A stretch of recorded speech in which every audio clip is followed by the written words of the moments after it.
Selamat datang di channel Sariputa Indonesia. Kali ini Sariputa akan membagikan kisah Mahasilawa Jataka yang penuh makna. Yuk, kita simak bersama. Berusaha keraslah, saudaraku. Dan seterusnya. Kisah ini disampaikan oleh sang guru ketika berada di Jetawana, mengenai seorang biku yang menyerah dalam usaha kerasnya. Ketika ditanya oleh sang guru, apakah laporan tersebut benar bahwa ia orang yang menyerah? Biku tersebut berkata hal itu benar adanya. Bagaimana engkau bisa? Kata sang guru, begitu dingin terhadap keyakinan yang membawa pada pembebasan. Di kota Benares yang makmur, lahirlah seorang pangeran bijak bernama Mahasilawa, yang kelak dikenal sebagai Raja Kebaikan. Sejak muda, ia telah belajar segala ilmu kepemimpinan. Saat ayahandanya wafat, Mahasilawa naik tahta. Sebagai raja, ia memerintah penuh cinta kasih, membangun 6 balai derma di seluruh penjuru kota untuk membantu rakyat miskin dan pengembara. Ia terkenal sabar, adil, dan memandang rakyatnya seperti seorang ayah memandang anak kesayangannya. Namun, ketenangan itu terusik ketika seorang menteri istana berbuat aib di kediaman para selir. Raja yang bijaksana menyelidiki sendiri dan mendapati kebenaran. Ia tidak menghukum mati menterinya, tetapi mengusir bersama keluarga dan hartanya dari Benares. Menteri itu pun pergi dan mengabdi kepada Raja Kosala hingga diangkat sebagai penasihat pribadi. Dalam hatinya penuh dendam, menteri pengkhianat itu menjelekkan mantan tuannya. Ia berkata pada Raja Kosala, "Kerajaan Benares seperti sarang madu tanpa lalat, manis tetapi mudah direbut." Rajanya lemah, bahkan musuh biasa pun bisa mengambilnya. Awalnya, Raja Kosala meragu, tetapi penasihat licik itu merencanakan ujian untuk membuktikan kata-katanya. Raja Kosala mengirim orang-orang untuk merampok desa di perbatasan Benares. Para pelaku tertangkap dan dihadapkan pada Raja Kebaikan. Ajaibnya, sang raja tidak menghukum, malah memberi mereka hadiah dan membebaskan mereka. Hal ini diulang di desa lain, bahkan di jalan-jalan utama kota, dan hasilnya sama. Raja Kebaikan selalu mengampuni. Keyakinan Raja Kosala pun bulat. Benares mudah ditaklukkan. Pasukan besar Raja Kosala berangkat menyerbu. 1000 prajurit gagah Benares memohon izin untuk melawan. Tetapi Raja Kebaikan menolak. "Jangan ada yang menderita karena saya," katanya. Bahkan ketika musuh telah sampai di gerbang kota, ia tetap tak memberi perintah berperang. Gerbang dibuka dan Raja Kosala masuk tanpa perlawanan. Di singgasana emasnya, Raja Kebaikan duduk tenang dikelilingi 1000 menteri. Tanpa ragu, Raja Kosala memerintahkan mereka diikat dan dikubur hidup-hidup hingga leher di pemakaman. Malamnya, serigala-serigala lapar datang untuk memangsa mereka. Raja Kebaikan tetap tenang, mengingatkan para menteri untuk memenuhi hati dengan cinta kasih, bukan kebencian. Saat serigala pemimpin mendekat, Raja Kebaikan berpura-pura pasrah, lalu menggigit lehernya sekuat baja. Serigala itu panik dan meronta, menggali tanah di sekitar raja hingga ikatan terlepas. Sang raja pun bebas, lalu satu persatu ia menggali tanah membebaskan semua menterinya. Keberanian dan kecerdikan menjadi senjata utamanya. Di tempat lain, 2 yaksa sedang berselisih, memperebutkan mayat. Mereka meminta Raja Kebaikan membaginya secara adil.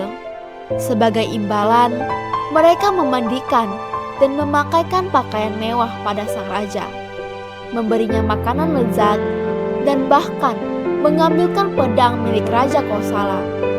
Setelah membagi mayat itu, Raja Kebaikan meminta bantuan Yaksa untuk mengirimnya langsung ke kamar sang penakluk. Raja Kosala terbangun dan terkejut melihat lawannya berdiri gagah di sisinya dengan pedang. Raja Kebaikan menceritakan semua yang terjadi. Tersentuh, Raja Kosala menyesali perbuatannya. Ia memohon maaf, bersumpah setia, dan mengembalikan tahta Benares kepada pemiliknya yang sah. Menteri pengkhianat dihukum, dan kedua kerajaan hidup damai. Duduk kembali di singgasananya, Raja Kebaikan merenung, tanpa kegigihan, aku takkan mendapatkan kembali kerajaanku, dan 1000 menteriku akan mati sia-sia. Kegigihanlah yang menyelamatkan kami. Dari kisah ini kita belajar, jangan pernah menyerah, meski menghadapi kesulitan terbesar, karena keteguhan hati, keberanian, dan kebaikan akan membuahkan hasil yang indah pada waktunya. Solusi yang diambil dari kisah Mahasilawa Jataka adalah bahwa menghadapi pengkhianatan, kejahatan, atau ancaman besar tidak selalu harus dibalas dengan kekerasan atau balas dendam. Dalam cerita ini, Raja Kebaikan memilih untuk tidak melawan secara frontal, meskipun pasukannya mampu mengalahkan Raja Kosala. Keputusannya didasari oleh prinsip untuk tidak menambah penderitaan dan menghindari pertumpahan darah. Solusi yang ia terapkan adalah menggunakan kesabaran, kebijaksanaan, dan keteguhan hati sebagai strategi utama. Ia memegang teguh nilai cinta kasih, bahkan ketika dirinya dihinakan, disakiti, dan hampir dibunuh. Sikap ini pada akhirnya membuat lawannya menyesali perbuatannya dan mengembalikan tahtanya secara sukarela.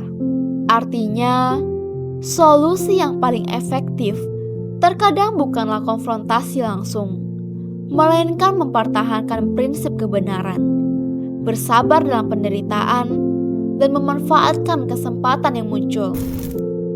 Dalam konteks kehidupan sehari-hari, ini mengajarkan bahwa ketika menghadapi konflik atau fitnah, kita tidak harus bereaksi secara impulsif, tetapi dapat memilih jalan yang menjaga kehormatan kita, sambil menunggu saat yang tepat untuk memulihkan keadaan dengan cara yang bermartabat. Pesan moral dari Mahasilawa Jataka adalah bahwa kegigihan, kesabaran, dan kebaikan hati memiliki kekuatan besar untuk mengubah hati, bahkan musuh yang paling keras. Raja Kebaikan tidak pernah membalas kejahatan dengan kebencian, meski dirinya dikhianati oleh menterinya, diusir dari tahtanya, bahkan hampir kehilangan nyawanya. Ia menunjukkan bahwa kekuatan sejati bukanlah kemampuan untuk mengalahkan musuh dengan senjata, melainkan kemampuan untuk mengendalikan diri dan tetap teguh pada nilai-nilai kebenaran, meskipun berada di bawah tekanan. Cerita ini juga mengingatkan bahwa balas dendam hanya memperpanjang penderitaan, sedangkan pengampunan dapat memutuskan rantai kebencian. Keberanian yang ia tunjukkan bukan hanya dalam menghadapi serigala, tetapi juga dalam menghadapi rasa sakit, ketidakadilan, dan pengkhianatan dengan kepala tegak. Dalam kehidupan nyata, pesan ini relevan untuk hubungan antar manusia, baik dalam keluarga, pertemanan, maupun dunia kerja, di mana seringkali kita dihadapkan pada situasi yang menggoda kita untuk bereaksi negatif. Mengambil teladan dari Raja Kebaikan berarti memilih jalan kebaikan meskipun kesempatan untuk membalas terbuka lebar. Kesimpulan dari kisah Mahasilawa Jataka adalah bahwa keteguhan hati dalam memegang prinsip kebaikan akan membawa kemenangan sejati, meskipun jalannya penuh rintangan. Raja kebaikan berhasil membuktikan bahwa kekuasaan yang diperoleh kembali melalui kesabaran dan kebajikan memiliki fondasi yang lebih kokoh dibandingkan kemenangan yang diraih melalui kekerasan. Kesuksesannya bukan hanya mengembalikan tahta, tetapi juga menyelamatkan nyawa 1000 menterinya dan menjalin perdamaian dengan mantan musuhnya. Kisah ini menjadi bukti bahwa sifat-sifat seperti kesabaran, belas kasih, dan kebijaksanaan bukanlah kelemahan, tetapi kekuatan yang mampu mengubah nasib. Dalam perspektif Buddhis, tindakan raja kebaikan selaras dengan ajaran untuk meninggalkan kebencian dan menumbuhkan metta atau cinta kasih tanpa syarat.